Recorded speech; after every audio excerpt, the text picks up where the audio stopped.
So I grew up in Bossier City and went to high school actually in Shreveport at Evangel. I then went to Centenary College. I was accepted to medical school here at LSU in Shreveport, where I received an amazing education. I then decided to go on to residency in internal medicine here in Shreveport, followed by my endocrinology fellowship. I really appreciate the education I got here. I think that Shreveport and the systems that I went through provided me with a top-notch education that is really reaping benefits and will throughout my career. My wife and I live in Bossier with our 2 children. We are very close to family in the area. I have a lot of family that lives nearby. My parents live in Bossier, my grandparents, my siblings, my wife's family as well. And so we're really close-knit community with our families and friends in the area. We've both been here for a long time, me since the day I was born and my wife since she was 5 years old. Without a doubt, the strongest influence on my life has been my dad.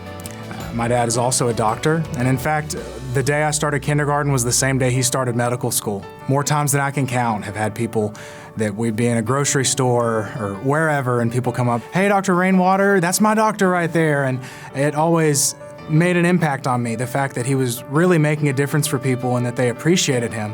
Those relationships are really what I was striving for, and throughout my education and deciding to become a physician, influencing me and going into endocrinology, I want to be that kind of doctor for people. So an endocrinologist is essentially a doctor that manages hormone problems. And an endocrinologist is going to try to figure out what the imbalance is, what's causing it, and do something about it. I really enjoy the entire field of endocrinology.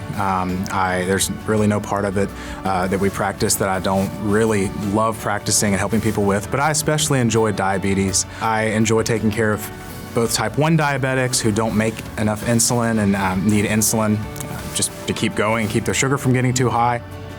And I really enjoy taking care of type 2 diabetics as well. I'm able to practice in a field in which I can make a big difference in people's lives while at the same time developing relationships with those same people that can last a long time. So the most important thing that I would like patients to know before they step in the door to see me is that when you come see me, you're not coming to have some blood drawn, have some numbers read off to you and told to take a pill and I'll see you next time. Something really important to me is that when I sit down in a room with a patient, I'm talking to a person. That's very important, and I think patients often get frustrated when they feel like they're missing that in the doctor-patient relationship.